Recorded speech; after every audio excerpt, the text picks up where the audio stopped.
So I started with the fact that today all the things that that AI agents doing, AI agents using, is all the tools that are available on the internet by these big brands, all the tooling that is available. The bridge is MCP servers. The gap is filled by MCP servers. Only they hold all the tools that companies provide and the clients consume. And everything works in tutorial, but when it goes to production, things start to break. Uh, from the audience, if you have ever built a MCP server locally or in production, please let me know. That will help us, get more questions at the end of the talk. So apparently, okay, we see a lot of messages in the chat.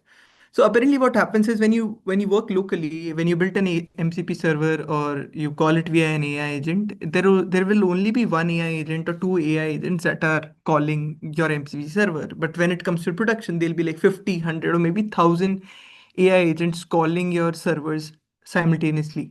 And while you sleep, there will be external APIs going down, there'll be memory running out, there'll be network timeout issues. And for that only, in order to sustain your MCP servers in production infrastructure, we'll be looking at how to mitigate these kind of issues of external API failures or memory running out or network timeouts. Cool. The first and foremost is async patterns that actually scales. So let me start with the fact that the foundation of any production is MCP server. Today, we are very much occupied. Every other uh, tool that you use today has their MCP server provided. Now, if you see here, the fetch data is using a async client. Now, this async client creates a new HTTP connection every time you use it. If you go on the internet, use any particular tutorial in Python, you will see this particular library HTTPX, which is a popular async HTTP library. If you have used request in the past, if you're a beginner, you might have used request. This is also one of the libraries to make async request. All the tutorials on the internet have this being shown that use this. It is pretty simple and you can go ahead and use it. But when it comes to production, this particular thing starts to fail because it creates a client but never close it. You create a client, you open a TCP socket to the server, and that connection is still open. It leads to memory leakage. These sockets stay open, consuming the system resources. When 50 AI agents request the MCP server, you have a single session, you have hundreds of connections inside it, and that start over time, it acts as a slow poison. Over time, it start consuming a lot of memory and then impact the performance also of the whole system. Now, like I mentioned, in production, it acts like a slow poison because in production, it's not like one or two requests. You start with one, you then make 10 requests, then you reach 1,000 requests, and by the time you reach that level, your server is about to die. It's more like the innocent code which you found on the tutorial start killing your server. And this pattern is actually everywhere. It looks pretty simple. It is clean also, and everybody tends to use it when they learn about MCP server, basically the calling patterns. Now, if you look at this particular demo, what we are doing is we are making 20 requests here to stimulate the load, and we are opening one connection, which is this client connection, and we are keep on adding those request sessions here. In each of these sessions, the AI agents will be making 20, 30, 100 connections over the socket server, over the TCP. And this particular code is never like the session is never closed. And over time, you will see how the memory consumption is being increasing and how the time uh, taken to serve the request is increasing. Okay. So if you see here, with every new session, we are making 10 to 100 connections and the memory is increasing and this is real code output. I have stimulated it, ran it, and my CPU consumption kept on increasing because the older connections are not getting closed. Older sessions are not getting closed and there is no cleanup available. By the time uh, by the time we reach the 20th request, the memory consumption is too high, and there are like more than 1,000 open connections, and there are a lot of leaked connection also, and that leads to memory reaching the Mount Fuji heights. So this actually kills the server. Now, what to do with it? The solution is connection pooling. That actually makes the survival, or it helps the server to survive. It opens one client's connection and one client session, and then you suggest a pool of connections, which is you limit the TCP connection to 20. So what happens is, instead of creating a new connections, it started reusing existing ones. It's like carpooling versus everyone using their own driving separately. AIO HTTP is also another HTTP library by Python. It's more robust and for production use. So next time you instead of following the tutorial, you start using the AIO HTTP library. Now in this, you see the connection pooling thing is happening. We are still making 20 sessions, and each of these sessions will have tens of hundreds of connections. But what we have done is, we have, for each connection, we have set a limit of 20 TCP connectors. We make 20 requests. Now there will be no connections happening between the server and your agent. It will wait any of the until the connector limit is available again. So it creates a pool of 20 reusable connections, and those 20 connections get shared across thousands of requests. This async self.session.get uses the pooled connections, and async with, basically this one, async with, is a context manager which automatically handles cleanup. So in the earlier example, we are not cleaning up, we were not reusing our connection pool, but here we are doing that, and hence connection pool helps you survive production issues. And this session will automatically picks an available connection from the pool. So when a request finishes, the connection goes back to the pool. As soon as one task is complete, the connection limit increments automatically and it is available for using. This is the first pattern that one should use in production. Now, if you see the performance gain, it's insane. Total time taken was just 2.18 seconds for 20 requests. Earlier, it was much, much higher, more than 10 seconds. Average time for every request was near around 100 milliseconds, and the concurrent execution was the plus point. Every request is executed concurrently in parallel. This is the first pattern. Then comes the traffic control. When so we right now we identified a problem at the client side. We fixed it at the client side. Now comes the problem at the server side. When the 50 agents will make a request, the server side needs to handle everything. Now, when everything hit at once, the server gets overwhelmed, and everything fails. Connection setup is done, but what if we make tons of requests together without rate limiting? Your server tries to handle everything simultaneously. It's like in a restaurant with no reservation during a rush hour. Everyone will come at once, and there are no reservations available. Right? So what apparently happens? CPU hikes, memory explodes, response times go to seconds instead of milliseconds, and even fast operations become slow when there are too many requests happening at simultaneously. How to mitigate this kind of issue? Rate limiting is the solution. Okay, so let me try to over 1 second. So apparently what we are doing here is, we have this function where we are calling, we are making the request with a limit and without a limit. And these are the two functions where we have a control execution, where we don't have a controlled execution. In with limit, we have a semaphore mechanism. Now, what apparently it does is, only 5 concurrent operations can happen at a time. Rest will have to wait. Now, when you see the result, you will see with when we have a chaos mode, there will be unlimited time, response time, and all the tasks execute at the same time parallelly. and there is no proper what we call that um, like the chaos time is very high. The execution happened parallelly, but the response is chaotic. Like it will take a lot of time, the CPU will overload, and there will be external API failures also. There could be exhaustion of database connection, there could be exhaustion of thread pool, and it might hit OS limits also.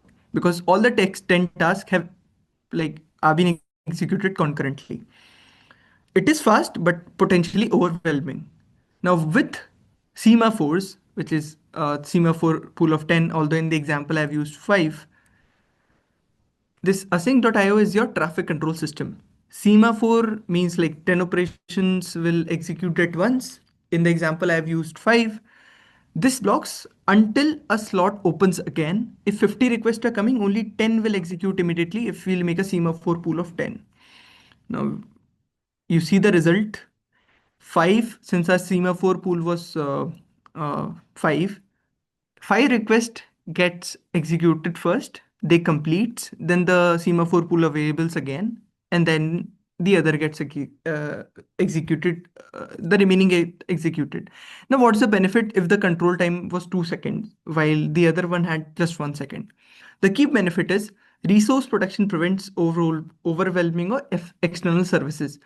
Resources are not overwhelmed. Resources are protected here. The performance is predictable. Because you know there will be a consistent load at rush hour also. So you know the pattern of consistent of the load. Basically, the load patterns are you're aware of the load patterns, and then the degradation system stays responsive under load because you know the maximum load. You in the beginning itself you made it like to handle the maximum load, so there'll be graceful degradation, and it prevents cascading failures. Stop one service from bringing errors to other. For example, external service failures. So basically, we have a fast failing mechanism now. Moving ahead. So async patterns prevent inflicted problems, but what about external problems? APIs may go down, network hiccups happen, services have bad days, and you need defensive patterns to handle those. For instance, external weather API goes down. Your web app using the AccuWeather APIs, and they tend to go, and they go down. You are using their MCP server, and they went down.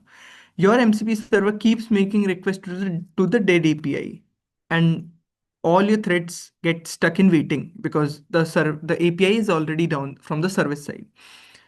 Even unrelated features like file operations may stop working. Now, one failing service brings down the error till your server, and this is called cascading of failures. The external API died, which caused, and your server kept on making a request, and then everything dies together. How you control it? You make a circuit breaker to control this. When everything works fine, it's a normal connection. When things fail, you open a connection. And in the interest of time, I'll move a bit faster. So you see, um, you'll find all the codes on my GitHub. You can check out and simulate these or practice on these codes. But just to give you a hint, what we are apparently doing here is we are counting the failures. As soon as we reach a threshold of failure, we make our connection open so that no more request will go through. So this is the fast failing mechanism where if we are encountering a lot of failure, which means we are not able to connect to our services like weather API, we are failing fast. So all the requests fail immediately and don't hammer the dead service. And half open means we are in a recovery mode. After the timeout, test if the service is recovered because we have a set recovery timeout. After 1 hour, engineers might have worked on the situation and we'll try to see if whether API is back again or not. Cool. And you see here, we had a API failure. The connection was closed. So the count is increased to 1. Then we had successful request. Then we had a failed request. And as soon as we had the third failed request, we made the connection open, making our system fast failing and immediate rejection without even the failing API. So what are the benefits? Resource protection. It stopped wasting time on a clearly failing service. So we are saving on time here. And yeah. Moving ahead, we should scale, but when exactly? So that's a very important side to know. Uh, like everyone, every company, every engineer wants to scale, but what is the right time to scale? Vertical scaling is, getting for when your response time increases a particular threshold that is dependent upon your resource consumption. What is your use case?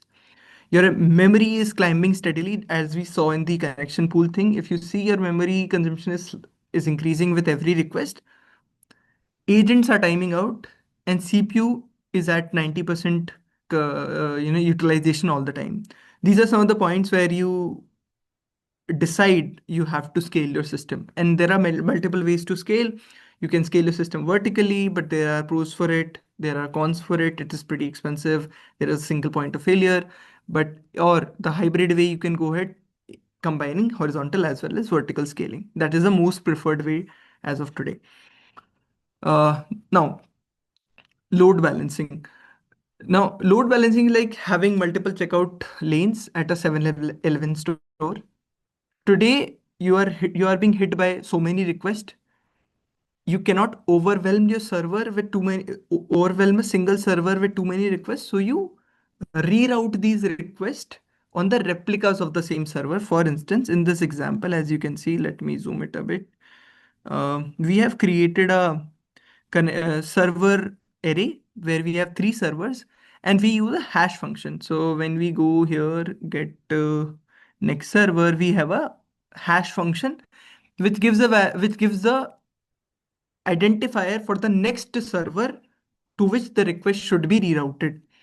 Now, instead of overwhelming one cashier in a 7-Eleven store, we spread the customer across multiple lanes. And similar thing happens when it comes to MCP servers also. We load balance the request load and distributes them. Now, the outcome that you can see here is the time for 20 requests, the load of 20 requests handled by one server overwhelmed, there will be a single point of failure. But when the load was balanced, the average time was 0.29 seconds only, but the distribution was uniform. And this gives us better performance, resource utilization, and faster tracking of any failures. If any one server, there is no single point of failure with this. Now, monitoring. You cannot fix anything that you can't see. And all these patterns are useless if you can't see what's happening. Production problems are often subtle, and monitoring catches issues before a bigger disaster. Now, request per second is one of the key matrices that one should consider while understanding when considering monitoring. Response times, error rates, memory usages, and connection health. These are some of the very important matrices. Response time is basically experience. Are those getting slower? Error rate, what is the reliability today? What percentage of the requests are failing? Memory usage, resource health, basically, are there any memory leakages? Connection health, pool utilization. Is your pool getting exhausted every time? So these are the key matrices. Now, when it comes to monitoring, it doesn't have to be very complex to be effective. Start with when you are building your own servers, start with structured logging. Python provide good libraries like Logger to for logging purposes. It is simple, but it is very powerful.